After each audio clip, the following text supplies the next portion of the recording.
Live only on the Zone, October 25th, Parker versus Wardley. Two champions lie in wait. Who will get a shot at Undisputed? It's truly all or nothing. Parker versus Wardley, October 25th. Watch only on the Zone. People, where do I even start with this one? Alarm bells were ringing for me in this fight either way. When it was announced in the ring that Howard Foster would be the referee. Now, I don't mean to sound harsh on Howard. Well, I do. Howard Foster is a known referee in the UK. He's an A-star referee, all that jazz, who's known for early stoppages. In fact, he's infamous for it. And Howard Foster is the sort of referee who you can tell on his face when a fighter's hurt, he panics. Well, mate, you're in a sport where the idea is to incapacitate someone. You need to be calm when you're in there, so don't be panicking. But you've been doing it for the last decade, and you ain't going to show any signs of stopping. And you're actually, you're taking away moments and you're ruining moments. I'm just saying that now. I'm just peeved off with the stoppage, right? Not in a sense of who won. I don't give a damn who wins. It was a good fight, and that ending was just left a bad taste in my mouth, I'm not going to lie. Let's talk about this fight. Fabio Wardley stops Joseph Parker in the 11th round. He's the second man to stop Joseph Parker, although we never put him down. It was a very, very fun fight, very competitive fight, very enjoyable fight. Let's talk about it. Going into this fight, I was making Joseph Parker the heavy favourite. That was until I saw the weigh-in and saw the weigh-in results. Now, 262 pounds, which is not a career heaviest for Joseph Parker, but it is right up there in terms of weight. It's 5 pounds lighter than he was against Martin Bakole last time out. Now, historically, Joseph Parker, when he turned pro, he was in the 230s. He gradually went up through the weights and then ended up in the kind of 240s to 250s. Ironically, when he got stopped by Joe Joyce, that was in the 11th round. And at the time he was weighing in, I'm not sure if it was a career heaviest, but it was one of his heavier weights of his career. He was 255 in that fight. Now, what he did immediately after was he lost that fight, obviously. He came right back down in weight, was in the low 240s. I think in one of his fights in 23, he was even in the 230s. And then somehow, inexplicably, he decides that although weighing 255 against Joe Joyce didn't work, let's weigh 267 against the perceived opponent was going to be Daniel Dubois, or the original opponent was going to be Daniel Dubois. Turned out to be Martin Bakole. Nevertheless, it made no difference. But they obviously thought, all right, we knocked the guy out on short notice. That means we're now big punchers and this weight is the right weight. No, I never felt that. Maybe you felt it, maybe your team felt it, I don't know, but I never felt that. So when he weighed in yesterday for this fight, I was like, that's not a good weight. Especially considering Wardley's always in the low 240s. He's consistent. That's not a good way to be weighing in at. I was very hesitant about Parker in this fight because I thought, I don't know what you're like at that weight. I don't know how your foot speed's going to be. I don't know how your hand speed's going to be. I don't know how your stamina's going to be. Evidently, the hand speed was fine, but the foot speed and stamina wasn't. Because straight off the bat, you can see Parker, although he's superior in terms of boxing ability. I mean, it was obvious from the first round. His jab was better, his counter-punching was better, the right hand was better, everything was better. But his feet were slow. And as the round progressed, even as early as round number 4, you were like, oh, he's slowing down. Well, both guys were slowing down, to be fair. It was a particularly big slugfest. But I was like, right, there's a bit of an issue here. Both guys are slowing down, but Parker has never been known for gassing in fights per se, but he was slowing down. You could see it. His feet were slow and it wasn't looking good. He had a great first round. He had a pretty bad second round. But then after round number 2, when he had that bad round, he started just winning these rounds consistently. You could maybe make an argument that Wardley won a round or two. He really didn't. The only round you could categorically give to him after round number 2 was round number 8. In that round, he really put it on Joseph Parker. Well, no, he didn't really put it on Joseph Parker. What am I saying? He was really just kind of... Parker wasn't doing anything. He really did nothing at all. And that's not like Parker to take rounds off quite like that. Although he did actually set an attack up in round number 9 and was able to stun Fabio Wardley and was really able to put it on him in that round.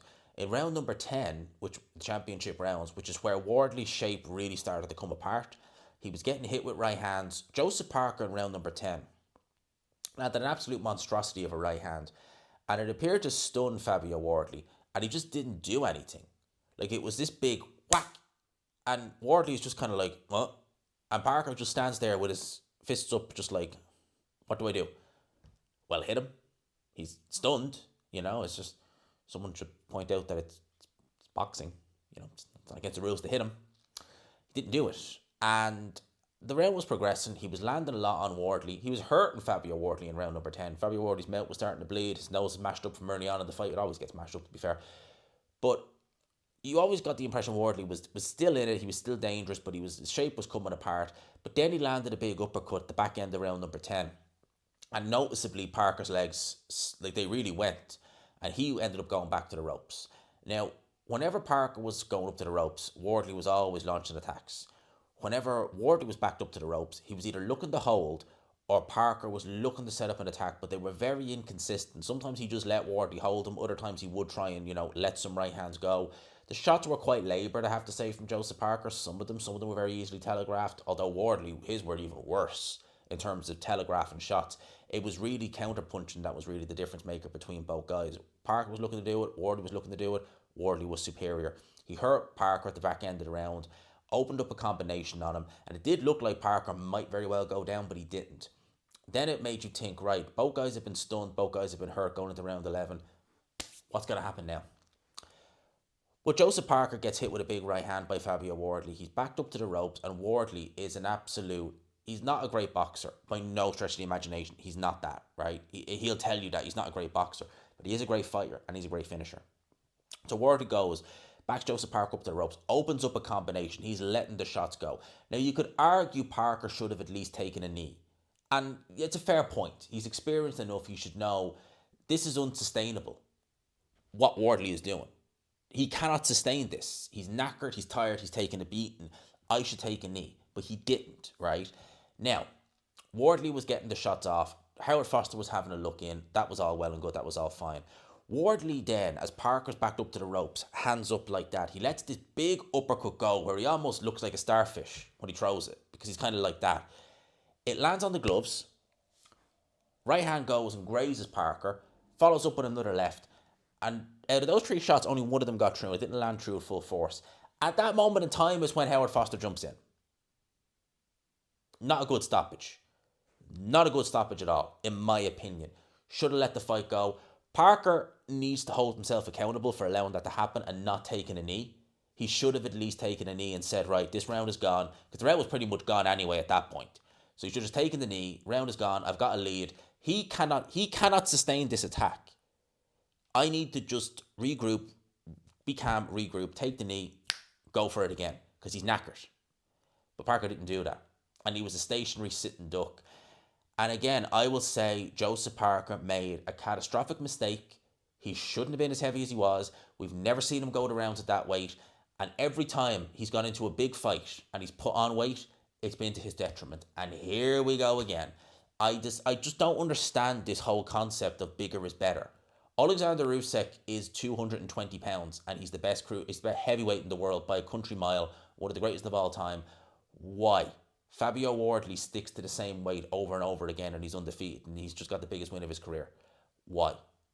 I don't understand it. The logic with this whole gain and weight is it makes no sense to me. It really doesn't. As for the stoppage, BS stoppage, horrible, didn't like it, but it looked like the writing was on the wall at that point for Joseph Parker. It looked like he hadn't got much left in the tank.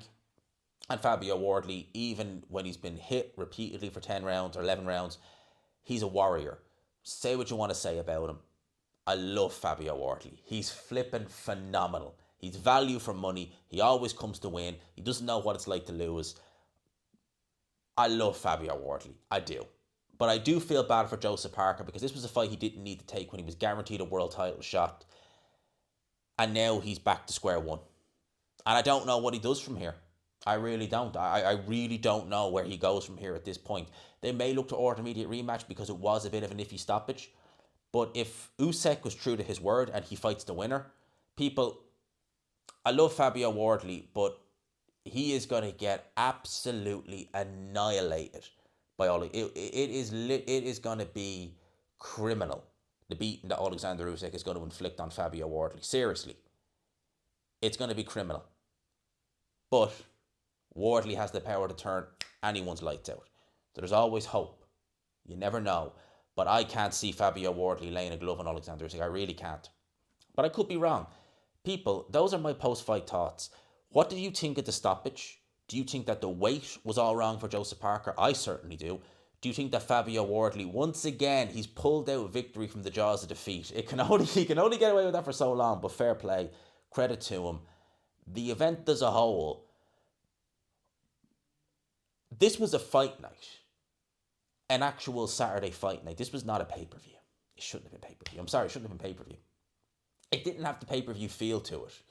It had the same feel as Alan Makhmadov 2 weeks ago. It had that type of feel. It really shouldn't have been pay-per-view. But I enjoyed the fight nonetheless. Fabio Wardley, next in line to face Alexander Usyk. Let's have it. Let's see what Usyk does. I believe he's a man of his word. I think he'll keep it. Let me know your thoughts in the comment section below. As always, people, if you could, hit the like button, hit subscribe, all of that good stuff. People, until next time. Peace.